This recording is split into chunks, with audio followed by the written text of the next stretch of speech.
अस्सलाम वालेकुम, मैं हूं शाहजेब खानजादा। पाकिस्तान डेमोक्रेटिक मूवमेंट का तवील इजलास ख़त्म हो गया। इजलास के बाद मौलाना फजल रहमान ने अपने थोड़ी देर पहले ऐलान किया कि पीडीएम 26 मार्च को हुकूमत के खिलाफ लॉन्ग मार्च करेगी। सेनेट इंतखाबात तमाम जमातें मिलकर लड़ेंगी। सेनेट इंतखाबात से मुताल्लिक हुकूमती आईनी तरमीम को पीडीएम ने मुस्तरद कर दिया और पीडीएम ने जस्टिस रिटायर्ड अजमत सईद की सरबराही में ब्रॉडशीट तहकीकाती कमीशन को भी मुस्तरद कर दिया। मौलाना फजल रहमान ने ऐलान भी किया कि 10 फरवरी को सरकारी मुलाजमीन के एहतजाज में अपोजिशन जमातें शिरकत करेंगी। यानी जो दो अहम बातें मुतवक्को थी जिसके लिए इतना लंबा इजलास हुआ, उन दोनों का ऐलान नहीं किया गया है कि इस्तीफे देंगे या नहीं देंगे, तहरीक अदम एतमाद लाएंगे या नहीं लाएंगे। और इस फैसले को सेनेट इलेक्शन के बाद पर रख दिया गया है। 5 घंटे का इजलास था, उसमें महज ये फैसला हुआ है कि 26 मार्च को अपोजिशन जमातें पीडीएम लॉन्ग मार्च करेगी। ये अब तक की डेवलपमेंट सामने आई है। हमारे साथ मौजूद हैं वफाकी वज़ीर इत्तलात शिबली फराज साहब। शिबली फराज साहब, बहुत शुक्रिया। शिबली साहब, आप कह रहे थे कि पीडीएम नाकाम हो गई। ज़ाहिर है जो उसका पहला राउंड था वो नाकाम होता भी हमें नजर आया, जो उनके ऑब्जेक्टिव्स थे नहीं अचीव हुए। 31 जनवरी गुजर गई मगर घर नहीं बैठ रही है। 26 मार्च को इस्लामाबाद तक लॉन्ग मार्च होगा और फिर ये नहीं बताया उन्होंने कि वो सिर्फ लॉन्ग मार्च एक दिन का होगा या ज़्यादा दिन का होगा। पीपल्स पार्टी बहरहाल कह चुकी है वो धरने की हामी नहीं है। देखिए शाहजेब, ये शुरू दिन से आया है कि जो इन्होंने जो भी अपनी हिकमत अमली बनाई है उसमें लगता है ना कोई प्लानिंग थी, ना कोई रब था और ना उसमें कोई सिंसेरिटी थी। एक सारी पार्टी जो है अपने अपने एजेंडा लेके चल रही थी और उसी बुनियाद पे हम हमेशा कहते थे कि जिन मुसाफिरों की सिमतें मुख्तलिफ हो वो एक मंजिल पे पहुंच नहीं सकते। ये जो आज का इजलास था ये महज एक फॉर्मेलिटी को पूरा करना था, जिसमें कि ये कौम को बताना चाहते थे कि ये अभी भी रेलेवेंट है, लेकिन हकीकत ये है कि अवाम ने इनको मुस्तरद कर दिया और ये अब इररेलेवेंट हो गए हैं। तो ये आए दिन कोई ना कोई एक ऐसी एक्टिविटी बना लेते हैं जिससे कि ये तासुर दे सकें कि ये फिर भी इकट्ठे हैं, लेकिन हम सब जानते हैं। आप मगर शिबली साहब, अगर ये सड़कों पर रहते हैं, 10 फरवरी को कह रहे हैं सरकारी मुलाजमीन का इजलास होगा, उसको सपोर्ट करेंगे। 26 मार्च को अगर ये इस्लामाबाद की तरफ मार्च करते हैं तो हुकूमत को कोई परेशानी नहीं है, आए, हुकूमत वेलकम करेगी, कोई हुकूमत नहीं रोकेगी।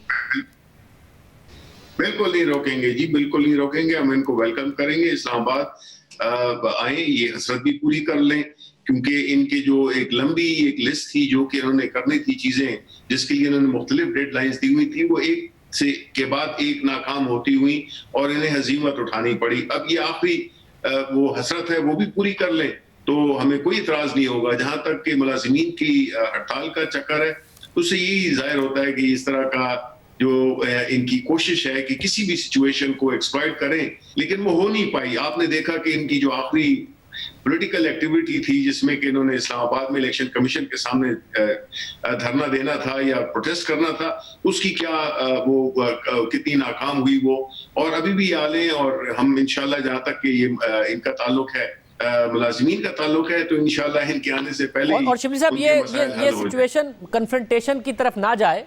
आप क्या पॉलिटिकली हुकूमत कुछ अलग स्ट्रेटजी अपनाएगी कि ये लॉन्ग मार्च करें और उसके बाद इस्तीफों की तरफ सेनेट के बाद ना जाएं, या फिर तहरीक अदम एतमाद की तरफ ना जाएं, उससे रोकने के लिए हुकूमत को इंगेज करेगी कि जी क्या बात है, ताकि अपोजिशन के साथ मिलकर कम अज़ कम कोई ऐसी बात हो सके? क्योंकि अदम इस्तेहकाम तो बहरहाल होगा अगर ये उस रास्ते की तरफ जाते हैं।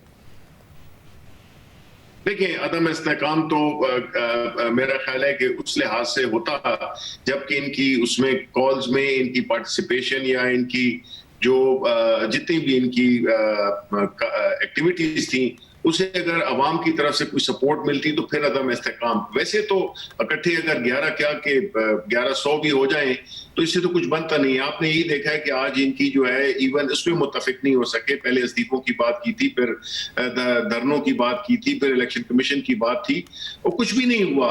ये तो बिल्कुल एक ऐसा नाटक है जिसका कि कोई एंड ही नहीं है। ये रोज वो जो होती है ना, जिस तरह के बाज किस्तें ड्रामों की, उसको यानी हुकूमत को कोई परेशानी नहीं है। शिबली फराज साहब, बहुत शुक्रिया। एहसन इकबाल साहब हमारे साथ मौजूद है। एहसन इकबाल साहब, ये 5 घंटे का इजलास था ये फैसला करने के लिए कि आपने कौन सी मार्च की तारीख में लॉन्ग मार्च करना है। तहरीक अदम एतमाद पे फैसला नहीं हुआ, इस्तीफे कब देने फैसला नहीं हुआ। ये 5 घंटे इजलास में सिर्फ ये बात हुई।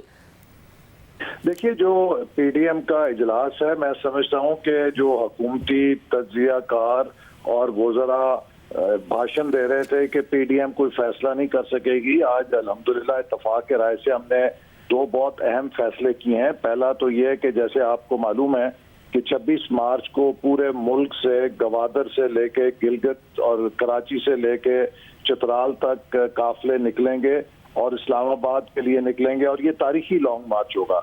और दूसरा ये कि सेनेट के अंदर तमाम पीडीएम जमातें मरबूत अंदाज में एक हिकमत अमली के जरिए मुश्तरका तौर पर हिस्सा लेंगी ताकि ज्यादा से ज्यादा सेनेटर्स हमारे मुंतखब हो सकें। जहां तक तहरीक अदम एतमाद का और इस्तीफों का ताल्लुक है, इसके ऊपर भी बहुत तफसील के साथ बहस हुई है और अब पीडीएम की ये हिकमत अमली रही है कि हम अपने फैसलों का हर वक्त मुनासिब वक्त पे ऐलान करते हैं और जब उन चीजों का वक्त होता है हमारे सामने इस तहरीक को आगे बढ़ाने का एक नक्शा भी है, एक लाएअमल भी है और हम उसके तहत मगर ऐसा नहीं, बस अब ये हिकमत अमली से ज्यादा मजबूरी लग रही है आपकी कि आप लोगों के पास है नहीं कुछ बताने को। ये हिकमत अमली नहीं लग रही है, ये लैक ऑफ इंफॉर्मेशन लग रही है या लैक ऑफ डिसीजन मेकिंग लग रही है कि आप कुछ कर नहीं पा रहे हैं। शाहजेब ऐसी बात नहीं है। देखिए पहले दिन से हमने कहा था कि जब 31 जनवरी खत्म होगी तो उसके बाद वजीर आजम ने अगर इस्तीफा ना दिया उस अल्टीमेटम के बाद तो ऑपोजिशन लॉन्ग मार्च का ऐलान करेगी और आज हमने लॉन्ग मार्च का ऐलान कर दिया है और जब हम समझेंगे इस्तीफे देने का वक्त आ गया है तो हम इस्तीफों का भी ऐलान कर देंगे। आज बहुत सारी जमातों ने इस बात का भी इजहार किया है कि वो किसी वक्त जब भी क़यादत फैसला करेगी 24 घंटे में अपने इस्तीफे जमा करा देंगे। लिहाजा जब जिस तहरीक के मरहले का वक्त आएगा उस पर फैसला किया जाएगा। और ये बात भी अहम है कि पीडीएम की जमातें अपनी अपनी तजावीज लाती हैं लेकिन मगर ऐसे बस फिर मुझे सब मिलकर करते हैं। आप लोग क्योंकि कह रहे थे कि जी हम नहीं समझते कि तहरीक अदम एतमाद से जो हम सिस्टम की तब्दीली चाहते हैं वो होगी या बयानिया आगे बढ़ेगा, मगर पीपल्स पार्टी अपनी तजवीज़ ले आए। आसिफ जरदारी साहब कह रहे थे कि भाई मेरी भी सुन लो, हमारी भी सुन लो, सब अपनी अपनी ना चलाएं। तो वो जो तजवीज़ लेके आए आप कन्विंस हुए या नहीं हुए? देखिए अभी उस पर चूंकि दोनों ने अपनी तजवीज़ दी है, हम इंशाअल्लाह ताला ये जो तहरीक अदम एतमाद और इस्तीफों का मरहला है इसके ऊपर सेनेट के इंतखाबात के बाद गौर करेंगे। अभी हमारे पास सामने फिलवक्त फौरी तौर पे लॉन्ग मार्च का मसला था और उसके लिए 26 मार्च का फैसला कर लिया गया है और भरपूर तरीके से पूरे मुल्क से हम उसमें आएंगे। 26 मार्च की तारीख डिसाइड करने में 5 घंटे लग गए आप लोगों को? नहीं, उसमें जो इंतजामी और जो तंजीमी मामलात हैं, ये लॉन्ग मार्च कोई मामूली एक्टिविटी नहीं है। इस पर कामयाब होने के लिए हमें बहुत से इंतजामी इसके लिए कमेटियां तश्कील देनी है, इसके बंदोबस्त करने हैं और एक तफसील से बहस हुई कि हम इस लॉन्ग मार्च को कैसे कामयाब कर सकते हैं। तो मैं समझता हूं कि आज की बहुत कामयाब मीटिंग। मगर ऐसा नहीं, बस आपने साथ में ये कहा ना कि आज बात हुई है तहरीक अदम एतमाद पर। आप पहले भी कह चुके हैं कि एक दफा पहले भी पीपल्स पार्टी ये लेके आई थी मगर उस पर नहीं कंसेंसस हो सका था। तो आज यानी कि नहीं हो सका है आपका कंसेंसस, वरना आप ऐलान कर देते, कोई हिकमत अमली तो नहीं है इसमें। देखिए ये जो तहरीक अदम एतमाद है या इस्तीफे हैं, इनका जब वक्त आएगा उसके ऊपर पार्टी वाज़े तौर पे ऐलान करेगी, लेकिन हर पार्टी की तजवीज़ है, वो तजवीज़ पेश करती है, उसके ऊपर बहस होती है। लेकिन अभी लॉन्ग मार्च का मरहला था और लॉन्ग मार्च की तारीख का ऐलान कर दिया गया है। और सब तो लॉन्ग मार्च भी एक दिन का है आपका। पीपल्स पार्टी पहले कह चुकी धरने के हम हामी नहीं हैं। अभी सवाल हुआ, सहाफ़ियों का तो जवाब नहीं दिया गया कि सब चीज़ अभी बता दें। तो आप एक दिन में आएंगे, इस्लामाबाद आकर चले जाएंगे, जैसे आप लोगों ने मुतादिद जलसे किए हैं, ये भी एक जलसे के एक इवेंट के तौर पर होगा। हुकूमत को क्या खतरा है इससे? जी जी, ये इवेंट के तौर पे नहीं होगा। देखिए आगे आगे होता है क्या, और कुछ नहीं, बहुत सारी सरप्राइजेज होंगी इसके अंदर। और इस्तीफों पर जो बात हुई उसमें आपका और मौलाना का तो राय है इस्तीफे होने चाहिए। मरियम नवाज साहिबा भी कह चुकी, पीपल्स पार्टी कन्विंस नहीं हुई आज। देखिए जब इसके ऊपर फैसला हतमी होगा तो सब पार्टीज मिलकर करेंगी। बहुत शुक्रिया। सर इकबाल साहब हमारे साथ मौजूद थे। सलीम साफ़ी साहब हमारे साथ मौजूद हैं। साफ़ी साहब, आपके लिए भी हैरान कुन है, ये 5 घंटे के लिए बैठे थे और सिर्फ तारीख 26 मार्च का तयन करके बाहर आए हैं। आपको लग रहा है वाकई ये बाद में हिकमत अमली के तौर पर बताएंगे या फैसला कर नहीं पाए हैं? नहीं, देखिए इनकी आपस में एक डील हुई है। आज एक इंटरेस्टिंग चीज़ ये थी कि हम तो सिर्फ पीपल्स पार्टी को इल्ज़ाम दे रहे थे, लेकिन आज मियां नवाज शरीफ साहब ने शुरू में जो तकरीर की वहाँ पे, तो वो इस तरह लग रहा था कि जैसे जरदारी साहब बोल रहे हों। और उन्होंने भी जिस तरह पीपल्स पार्टी की क़यादत ये शोशा छोड़ देती है अदम एतमाद का और छोटे जलसे करने का, तो ख़ुद मियां साहब ने इस तरह की तजवीज़ दे दी कि जी हमें पहले मुख्तलिफ शहरों में मुजाहरे करनी चाहिए महंगाई के ख़िलाफ़, और फिर ग्रेजुअली जाके महंगाई मार्च और शटर डाउन और इस तरह की चीज़ें करनी चाहिए। और दूसरा, मियां साहब ही ने ये वाज़े कर दिया कि जी अगर पीपल्स पार्टी इस्तीफ़े नहीं देती तो फिर हमारे इस्तीफ़ों का इस स्टेज पे कोई फ़ायदा नहीं है। बाकी जो मौलाना फजल रहमान और जो बाकी छोटी जमातें थी, उन्होंने खूब इन दोनों बड़ी जमातों की क्लास ली और उनसे कहा कि भाई अगर आप लोग ये नहीं कर सकते थे तो पहले ऐसा क्यों किया। और बिलावल साहब और जरदारी साहब ये कोशिश कर रहे थे कि अदम एतमाद का जो एक नामुमकिन या वक्त गुजारने वाला मामला है तो उस पर मौलाना साहब और उन लोगों को कायल करें, लेकिन उन्होंने उनसे कह दिया कि ये वक्त गुजारने के मुतरादिब होगा। वो उस पर उनको कन्विंस नहीं कर सके और मौलाना साहब और छोटी जमातें इन दो बड़ी जमातों को इस स्टेज पे इस्तीफ़ों के लिए या फिर सेनेट इलेक्शन और बाकी चीज़ों से दूर करने के लिए आमादा नहीं कर सके। तो दरमियान में ये एक रास्ता निकाला गया पीडीएम को एक रखने के लिए कि चले मार्च का फैसला कर लेते हैं, लेकिन ये बाद में तय होगा कि मार्च की नौयत क्या होगी। और दूसरा, इस्तीफ़ों का मामला भी वहाँ पे मुअख्खर कर दिया गया। साहब, तो साफी साहब, आपसे जब पिछले प्रोग्राम में बात हुई तो आपने कहा था आपको नहीं लगता कि पीडीएम इस हुकूमत के लिए कोई ख़तरा है इस वक्त, तो आज के इजलास के बाद भी आपको यही लगता है कि ये कोई ख़तरा नहीं है? जो इन्होंने अनाउंसमेंट की है, हुकूमत के लिए कोई परेशानी की बात नहीं है उसमें? देखिए, उससे पहले मैंने तकरीबन कोई, जब बिलावल साहब का बयान आया था उसके कुछ अरसे बाद मैंने एक ट्वीट की थी जिसका इन लोगों ने बहुत बुरा भी बनाया था, और उसमें मैंने अर्ज़ किया था कि मियां नवाज शरीफ साहब भी अब जरदारी साहब के बयानिए पे आ गए हैं, तो ये लोग मानने को तैयार नहीं थे। तो अभी भी मामला ये है कि पीपल्स पार्टी ने पीडीएम के बदले में अपने लिए जो रिलीफ ले लिया है या आगे लेती रहेगी, तो ये 2 महीने वो टेस्ट के तौर पे रखेंगी। अगर इसी तरह वो बचे रहे, उनको रिलीफ मिलता रहा, तो फिर जब मार्च का वक्त आएगा तो पीपल्स पार्टी मार्च से भी निकल जाएगी और शायद अगर उसमें हो तो पीडीएम से भी निकल जाएगी। इसी तरह मुस्लिम लीग नून भी इस दौर को अपने मामला दुरुस्त करने के लिए इस्तेमाल करेगी, और अगर मुस्लिम लीग नून को कुछ रिलीफ मिल गया पीपल्स पार्टी की तरह और उनके मामला दुरुस्त हो गए, तो फिर वो भी शायद के मार्च और इस्तीफों से भी पीछे हट जाएं। हाँ, अलबत्ता अगर इसके बावजूद जो जरदारी साहब और पीपल्स पार्टी को इस वक्त जो कुछ मिल रहा है उसकी बजाय उनके साथ सख्ती हुई और उनको खतरा नजर आया, और इसी तरह मुस्लिम लीग नून को भी, तो फिर उस सूरत में वो मार्च को मौसर बनाने के भी हामी हो सकते हैं और उसको धरने में कन्वर्ट करने के लिए हामी भी हो सकते हैं, और शायद फिर मुस्लिम लीग नून या बाकी लोग इस्तीफों के ऑप्शन को भी आजमा सकते हैं। तो ये बड़ी अहम बात है। सलीम साहब हमारे साथ मौजूद थे, अंदर का हाल भी बता रहे थे। प्रोग्राम में एक ब्रेक शामिल करते हैं। आज सुप्रीम कोर्ट में जो कुछ हुआ है और हुकूमत के हवाले से जो कुछ कहा गया, वो सारे मामला आपके सामने रखेंगे। मीडिया की आज़ादी के हवाले से भी बहुत अहम रिमार्क्स सुप्रीम कोर्ट के जजेस की तरफ से आए हैं। एक ब्रेक के बाद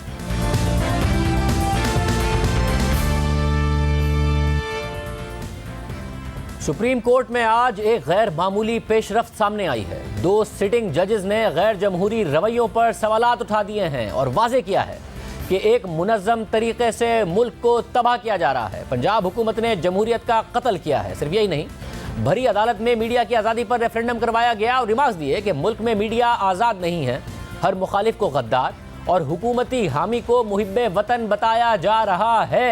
सुप्रीम कोर्ट के मोअज़्ज़िज़ जज ने 2 टोक अल्फाज में कहा कि गैर आइनी इक़दामात पर जो खामोश रहना चाहते हैं रहें, मगर हम बोलेंगे, जब तक बोल सके बोलेंगे। ये रिमार्क्स मुल्क में बल्दियाती इंतखाबात से मुताल्लिक एक अहम केस के दौरान सामने आए, जिसकी समाअत 2 रुकनी बेंच ने की, जो जस्टिस काजी फ़ाइज़ ईसा और जस्टिस मकबूल बाकिर पर मुश्तमिल था। समाअत के आगाज़ में जस्टिस काजी फ़ाइज़ ईसा ने रिमार्क्स दिए कि वफाकी हुकूमत बल्दियाती इंतखाबात की जिम्मेदारी इलेक्शन कमीशन पर डाल रही है। बल्दियाती इंतखाबात के हवाले से अपने जवाबात में मुख्तलिफ सूबों ने मुख्तलिफ वजूहात बताई हैं। हदबंदियों, मरदमशुमारी, कोरोना और अदालती अहकामात को जवाज़ बनाया गया है। पंजाब ने मकामी हुकूमत के खात्मे के हवाले से सुप्रीम कोर्ट में ज़ेरे समाअत मुकदमे का हवाला दिया है। अदालत जानना चाहती है कि इन वजूहात की कानूनी हैसियत क्या है, जिस पर अटॉर्नी जनरल ने जवाब दिया कि मरदमशुमारी 2017 में हुई, लेकिन अभी तक हतमी नोटिफिकेशन जारी ना हो सका। मरदमशुमारी पर सिंध और दीगर के एतराज़ात हैं, जिस पर वफाकी हुकूमत ने कमेटी बना दी है। सिंध में 5% ब्लॉक्स पर दोबारा मरदमशुमारी कराई जाएगी। MQM का भी मरदमशुमारी के नताइज पर एतराज़ था, जिस पर जस्टिस फ़ाइज़ ईसा ने रिमार्क्स दिए कि किसी सियासी जमात का नाम न लें, ये आईनी मामला है। क्या सिंध का एतराज़ आबादी कम होने का था 2017 से 2021 तक मर्दमशुमारी पर फैसला ना हो सका। क्या पाकिस्तान को इस तरह से चलाया जा रहा है? ये तो रोजाना के मामलात हैं। जस्टिस मकबूल बाकिर ने बरहमी का इजहार करते हुए कहा कि ऑर्डिनेंस तो 2 से 6 दिन में आ जाता है, मगर मर्दमशुमारी पर फैसला ना हो सका, ये तरजीहात का मामला नहीं बल्कि जानबूझकर किया जाता है। जिसके बाद जस्टिस काजी फाइजी ने सवाल किया कि मुश्तरका मफादात काउंसिल यानी काउंसिल ऑफ कॉमन इंटरेस्ट का चेयरमैन कौन है, जिस पर अटॉर्नी जनरल ने जवाब दिया कि मुश्तरका मफादात काउंसिल का चेयरमैन वजीर आजम होता है। जस्टिस काजी फाइज ईसा ने पूछा कि क्या वजीर आजम ने मुश्तरका मफादात काउंसिल का इजलास बुलाया, तो अटॉर्नी जनरल ने जवाब दिया कि वजीर आजम ने इजलास बुलाया था लेकिन किसी वजह से हो ना सका। जस्टिस फाइज ईसा ने रिमार्क्स दिए कि बल्दियाती इंतखाबात की बात हो तो सूबे अपने मसाइल गिनवाना शुरू कर देते हैं। पंजाब हुकूमत ने बल्दियाती इदारे तहलील करके जमहूरियत का कत्ल कर दिया। पंजाब हुकूमत की बल्दियाती इदारे तहलील करने की कोई वजह तो होगी। मार्शल लॉ के दौर में ऐसा होता था, लेकिन जमहूरियत में ऐसा कभी नहीं सुना। क्या पंजाब में लोकल गवर्नमेंट खत्म करने का मूड बन गया था? इस पर एडिशनल एडवोकेट जनरल ने जवाब दिया कि पंजाब में लोकल गवर्नमेंट का नया कानून बना दिया गया है। जिस पर जस्टिस फाइज ने बरहमी का इजहार करते हुए कहा कि हमारे साथ खेल मत खेलें। इलेक्शन कमीशन कह चुका है कि पंजाब हुकूमत का बल्दियाती इदारों को तहलील करना गैर आईनी है। जिस पर एडिशनल एडवोकेट जनरल ने कहा कि यह इलेक्शन कमीशन की राय है। जस्टिस फाइज ने सवाल किया कि आपकी राय में क्या ये इकदाम आईनी था या गैर आईनी? एडिशनल एडवोकेट जनरल ने कहा कि मेरे लिए इस सवाल का जवाब देना मुश्किल है। जस्टिस फाइज ने रिमार्क्स दिए कि आप अवाम और खुदा से डरें, हम लिखेंगे कि आप इस सवाल का जवाब नहीं देना चाहते। डिफेंस में रहने वालों के मसाइल नहीं, कच्ची आबादी वालों के मसाइल होते हैं। जस्टिस मकबूल बाकिर ने रिमार्क्स देते हुए कहा कि हमने खुद को ना सुधारा तो वक्त निकल जाएगा, लोग बद्दुआएं दे रहे हैं। जस्टिस काजी फाइजी ने रिमार्क्स दिए कि क्या पंजाब का हाल मशरिकी पाकिस्तान वाला करना है? पंजाब के अवाम को हकूक से महरूम कर दिया। इलेक्शन कमीशन बल्दियाती इंतखाबात के अखराजात से डराता है, कहता है कि इलेक्शन पर 18 अरब रुपए का खर्च आएगा। ये तो 36 अराकीन असेंबली को दिए जाने वाले तरक्याती फंड्स के बराबर है। ये अवाम का पैसा है। मर्दमशुमारी का मसला है तो दोबारा करवा लें। जिस पर अटॉर्नी जनरल ने कहा कि नई मर्दमशुमारी पर फैसला मुश्तरका मफादात काउंसिल में होगा। सुप्रीम कोर्ट ने रिमार्क्स दिए कि पंजाब में बल्दियाती हुकूमत का मामला इतना अहम है, मगर मीडिया में इस हवाले से कोई बहस नहीं हुई। क्या पाकिस्तान में मीडिया आज़ाद है? अभी अदालत में खड़े सहाफ़ियों से रेफरेंडम करवा लेते हैं। अहम बात यह है कि उस वक्त अदालत में सुप्रीम कोर्ट को कवर करने वाले मुतादिद चैनल्स और अखबारात के सहाफ़ी मौजूद थे। तो जस्टिस काजी फाइजी ने कहा कि मीडिया के लोग हाथ खड़े करें और बताएं क्या मीडिया आज़ाद है, जिस पर किसी सहाफ़ी ने हाथ खड़ा नहीं किया। जिसके बाद उन्होंने हिदायत दी कि अब वो सहाफ़ी हाथ खड़ा करें जो समझते हैं कि मीडिया आज़ाद नहीं है। उस पर तमाम सहाफ़ियों ने हाथ खड़े कर दिए। जिस पर जस्टिस काजी फाइजी ने रिमार्क्स दिए कि मुझे ये कहने में कोई आर नहीं कि मुल्क में मीडिया आज़ाद नहीं। मुल्क में कैसे मीडिया को कंट्रोल किया जा रहा है, मुल्क में कैसे असल सहाफ़ियों को बाहर फेंका जा रहा है, मुनज़्ज़म तरीके से मुल्क तबाह किया जा रहा है। जब मीडिया तबाह होता है तो मुल्क तबाह होता है। क्या सुबह लगाए गए पौधे को शाम को उखाड़ कर देखा जाता है कि जड़ कितनी मजबूत हुई है? हर मुखालिफ को गद्दार और हुकूमती हिमायत करने वाला मुहिब्बे वतन बताया जा रहा है। जस्टिस मकबूल बाकिर ने भी बरहमी का इजहार करते हुए कहा कि जजेस को ऐसी गुफ्तगू से परहेज करना चाहिए, लेकिन क्या करें, मुल्क में आइडियल सूरत हाल नहीं है। कब तक अदालत गैर आईनी इक़दामात पर खामोश रहेगी? जो खामोश रहना चाहते हैं रहें, मगर हम बोलेंगे, जब तक बोल सके बोलेंगे। जस्टिस फाइजी ने कहा कि बल्दियाती हुकूमत को ख़त्म करके पंजाब हुकूमत ने आइन की वाज़ेह खिलाफ वर्जी की। ऐसे तो अपनी मर्जी की हुकूमत आने तक आप हुकूमतों को ख़त्म करते रहेंगे। ये मुल्क जमहूरियत के लिए बनाया था, जमहूरियत खोई तो आधा मुल्क भी गया। कहते हैं कि हमें नहीं पता किसने किसको उठा लिया, नहीं मालूम तो हुकूमत घर जाए। समाअत के दौरान जस्टिस ईसा ने अटॉर्नी जनरल से भी पूछा कि क्या पाकिस्तान में मीडिया आज़ाद है, हाँ, ना या मालूम नहीं में से एक ऑप्शन का इंतखाब करें। जिस पर अटॉर्नी जनरल ने कहा कि क्या चौथा ऑप्शन भी मिल सकता है। जस्टिस ईसा ने रिमार्क्स दिए कि ऐसा पहली बार हुआ है कि रेफरेंडम में नताइज 100% आए हैं। आप लोग मीडिया का गला क्यों घोट रहे हैं? हुकूमत को अपनी तारीफ सुनने का इतना शौक क्यों है? उस पर अटॉर्नी जनरल ने कहा कि मुल्क इस वक्त हालत जंग में है, चीज़ें बेहतरी की तरफ जा रही हैं। जिस पर जस्टिस काजी फाइजी ने पूछा, क्या जंग जारी है अटॉर्नी जनरल साहिब? एक शख्स बंदूक की नोक पर शहरी को लूट लेता है, आप उसको हालत जंग कह देते हैं। आईन और कानून पर अमल दरामद यकीनी बनाएं, गुनाहगारों को जेल में डालें। जिस पर अटॉर्नी जनरल ने कहा कि हर चीज़ ब्लैक एंड वाइट नहीं होती। मैं मानता हूं अब भी कुछ ग्रे एरियाज मौजूद हैं। उस पर जस्टिस काजी फाइजी ने अटॉर्नी जनरल को कहा कि आप यहां रुक जाएं, मेरे हाथ में आइन की किताब है, और ये किताब ब्लैक एंड व्हाइट है, आइन में कुछ ग्रे नहीं होता। ऐन मुमकिन है कि आइन की चंद शिकें मुझे जाती तौर पर नापसंद हो, मगर आइन हम सब पर मुकद्दम है, चाहे हमें पसंद हो या नापसंद। जिस पर अटॉर्नी जनरल ने कहा कि मैं आपसे मुत्तफिक हूं, जिसके बाद अटॉर्नी जनरल ने अदालत को यकीन दहानी करवाते हुए कहा कि मुश्तरका मुफादात काउंसिल के इजलास में मरदमशुमारी से मुताल्लिक हतमी फैसला किया जाएगा, जिसके बाद नोटिफिकेशन जारी कर दिया जाएगा। हफ्तों की नहीं, दिनों की बात है, लेकिन फिर भी 3 हफ्तों की मोहलत दी जाए। जिस पर सुप्रीम कोर्ट ने बल्दियाती इंतखाबात से मुताल्लिक केस की मज़ीद समाअत 1 मार्च तक मुलतवी कर दी। अहम बात यह है कि इलेक्शन कमीशन ने सुप्रीम कोर्ट में अपना जवाब जमा करा दिया है और कहा है कि पंजाब और खैबर पख्तूनख्वा में अप्रैल से मरहलावार इंतखाबी अमल का आगाज कर दिया जाएगा। प्रोग्राम एक ब्रेक शामिल करते हैं।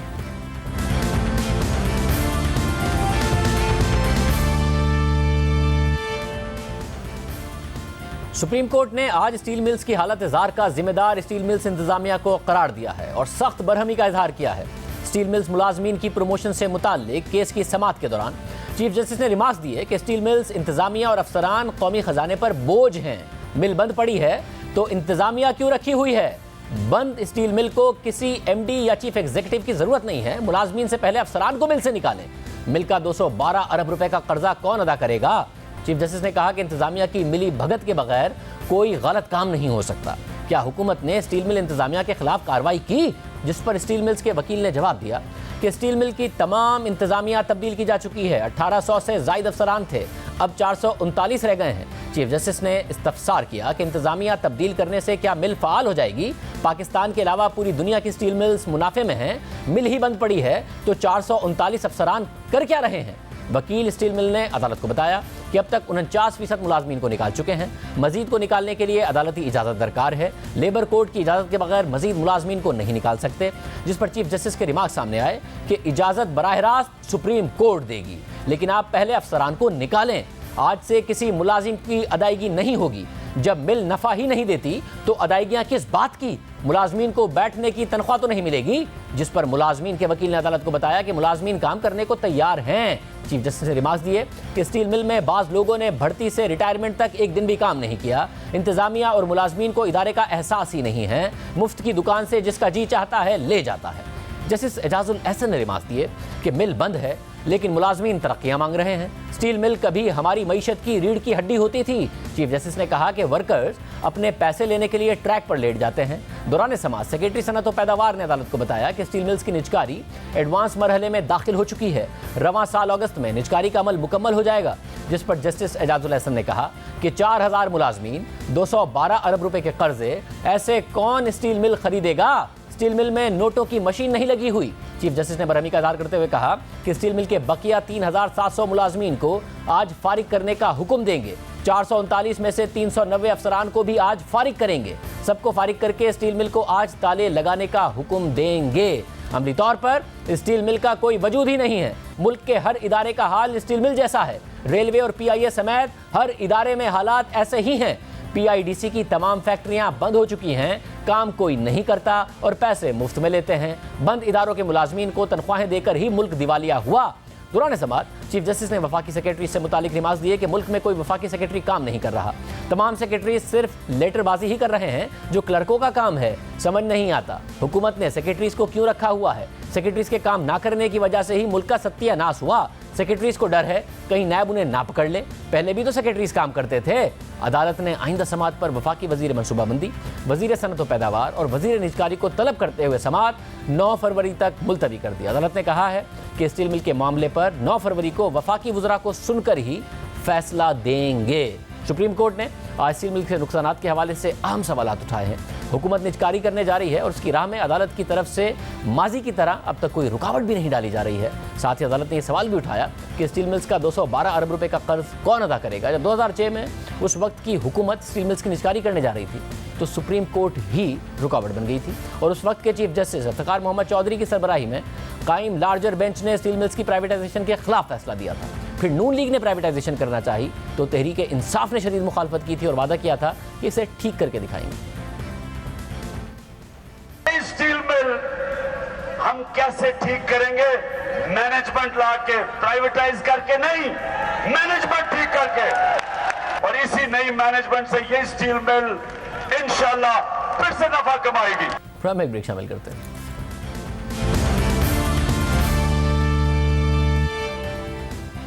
भारत में वजीर आजम नरेंद्र मोदी की हुकूमत किसान एहतजाज और इस हवाले से हुकूमत पर तनकीद करने वालों की आवाज़ दबाने के लिए हर मुमकिन कोशिश कर रही है। अपने ही शहरियों के खिलाफ बगावत के मुकदमा दर्ज कर रही है, ट्विटर अकाउंट्स ब्लॉक करने की दरख्वास्त कर रही है। भारतीय शहरियों के अकाउंट्स बंद ना करने पर मोदी हुकूमत ने अब ट्विटर के खिलाफ एक्शन लेने की धमकी दे दी है। मोदी हुकूमत ने ट्विटर से किसान एहतजाज और इस हवाले से हुकूमत पर तनकीद करने वाले सहाफ़ियों, न्यूज़ वेबसाइट्स और समाजी कारकुनों के 250 से ज़ायद अकाउंट्स ब्लॉक करने की दरख्वास्त की थी। ट्विटर की रिव्यू कमेटी ने पहले तो हुकूमती दरख्वास्त पर कुछ अकाउंट्स ब्लॉक कर दिए थे, मगर चंद घंटों के बाद उन्हें बहाल कर दिया था। और ट्विटर के मुताबिक उन्होंने इन अकाउंट्स को उनकी खबरों और आगाही के हवाले से अहमियत और आज़ादी इजहार राय की बुनियाद पर दोबारा बहाल कर दिया था। ट्विटर के जवाब पर रद्द-ए-अमल देते हुए भारतीय हुकूमत का कहना है कि तशद्दुद और अफरा तफरी फैलाने के लिए गैर मुसद्दिका इतलात की बुनियादों पर मुनज़्ज़म मुहिम चलाई गई। नस्ल कुशी पर उकसाना आज़ादी इजहार राय नहीं है, ये अमन व अमान के लिए ख़तरा है। ट्विटर हुकूमती अहकामात पर अमल के लिए कानूनी तौर पर पाबंद है। भारतीय हुकूमत ने ट्विटर को खबरदार किया है कि अहकामात ना मानने पर सीनियर अफसरान के खिलाफ कानूनी कार्रवाई हो सकती है, जिसमें 7 साल जेल और भारी जुर्माना शामिल है। मोदी हुकूमत तनकीद की आवाज़ों को दबाने के लिए हर मुमकिन कोशिश कर रही है। वो नहीं चाहती कि दुनिया उसकी नाइंसाफ़ियों पर तनकीद करे या उस पर आवाज़ उठाए। भारतीय मीडिया अब रियासत के अहकामात पर खुद अपने ही शहरियों पर गद्दारी के इल्ज़ामात लगा रहा है और तनकीद करने वाली हर आवाज़ को खामोश करने की कोशिश की जा रही है। और अदालतें जो इसमें सबसे अहम किरदार अदा कर सकती हैं, वो भी मोदी हुकूमत का साथ दे रही हैं। इजाज़त, अल्लाह।